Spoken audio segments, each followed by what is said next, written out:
Rick Esparza was a drug dealer in Harlingen, who made money transporting marijuana from his home to Mississippi. Jesus Ledesma Aguilar and Rick Esparza were longtime friends, who worked together to sell marijuana. Esparza had started in the drug business in November 1994 as an employee of his friend Jesus Aguilar.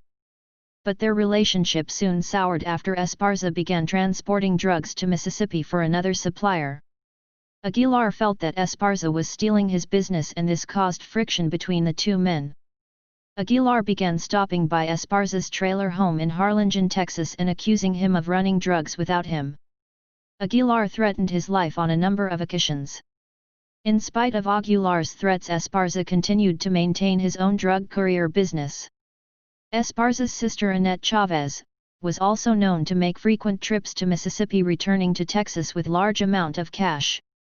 Esparza often asked his sister, Annette Chavez, and her family to stay in his trailer home while he and his wife were out of town. On June 8, 1995, Esparza and his wife left for Mississippi with a load of drugs. Annette Chavez, her husband Leonardo, and their children 9-year-old Leo, and 22-month-old Lincoln stayed in the trailer. At about 5 a.m. on June 10, after a night of drinking, Aguilar and his nephew Christopher Quiroz entered the trailer home and shot Mr. and Mrs. Chavez with a .22 caliber pistol. Both victims were also severely beaten. Leonardo was shot in the back of the head, and Annette was shot through the neck. Unknown to the killers, Leo hid under a kitchen table and watched. Lincoln was asleep in his room. Police found 20 pounds of marijuana in the trailer. Dressed for bed, both were shot in the back of the neck and died on the living room carpet near a large television and ceramic geese. The couple's 9-year-old son, who witnessed the shooting, said he was awakened by a scuffle around 5:30 a.m.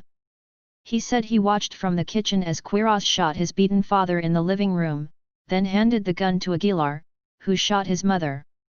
Jesus Ledesma Aguilar sold a .22 caliber pistol after the killings, and police recovered the weapon from a member of the buyer's family.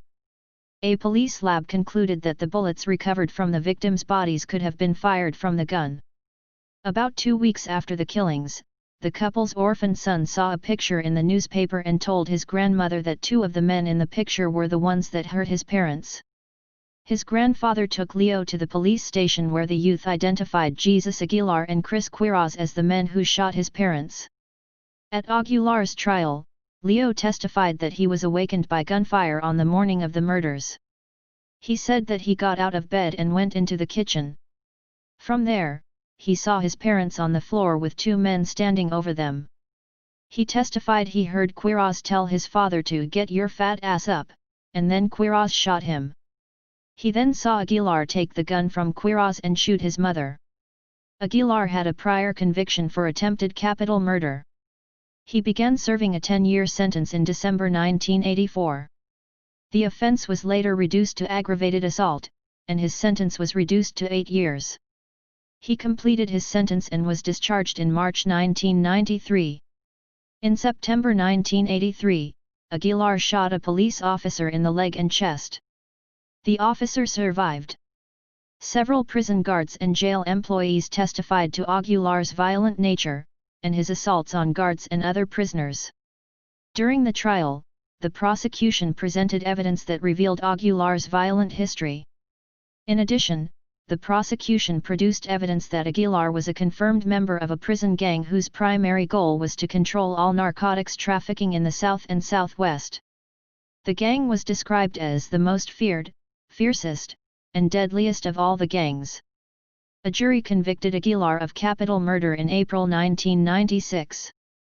The Texas Court of Criminal Appeals affirmed the conviction and sentence in June 1997. All of his subsequent appeals in state and federal court were denied. Christopher Quiroz was convicted of capital murder and sentenced to life in prison. Leo was a young man who wanted to witness the execution of the man who killed his parents before his eyes. Leonardo said, "I want to see him die. They had no reason to do that to my parents were on their knees, and I just saw them get blown away." Jesus Aguilar said that "I had nothing to do with this, I was at home. These people railroaded me left and right. He said that 9-year-old Leo was coached to testify against him in Quiroz. "They're killing me for something they know they lied about," he said. Aguilar asked the victim's relatives who witnessed his execution. "Are you all happy? You happy, Chief?" Aguilar continued addressing the family angrily, in a mixture of English and Spanish, and praising the Texas Syndicate prison gang he was a member of. The warden signaled the executioner to release the lethal injection. Aguilar was still talking when he lost consciousness. He was pronounced dead at 6:32 p.m. Jesus Ledesma Aguilar was executed by lethal injection on May 24, 2006 in Huntsville, Texas. He was a Mexican national. His execution sparked an international incident between the United States and Mexico, which led to a lawsuit filed by Mexico against the United States in the International Court of Justice, in which the court found that Texas prison officials had denied Aguilar his right to see a Mexican consular official as specified in the Vienna Convention on Consular Relations.